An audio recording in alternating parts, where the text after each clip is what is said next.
ജയിച്ചു അല്ലേ? അങ്ങനല്ലേ പാടുള്ളൂ. അതെ, വലിയ ആളല്ലേ നിങ്ങൾ.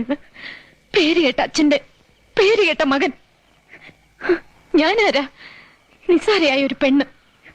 പക്ഷെ ഒന്ന് മനസ്സിലാക്ക, എന്റെ ഉള്ളിലുണ്ട് ചെറിയ ചില ജയങ്ങൾ ആഗ്രഹിക്കുന്ന ഒരു മനസ്സ്. അതിനെനിക്ക് തൃപ്തിപ്പെടുത്തിയേ പറ്റൂ. നിങ്ങളെപ്പോലെ രാഭാസന്റെ മുന്നിൽ ചിലങ്ക കെട്ടി ആടിയപ്പോ കളങ്കപ്പെട്ടത് ദൈവദത്തമായൊരു കലയാണ്.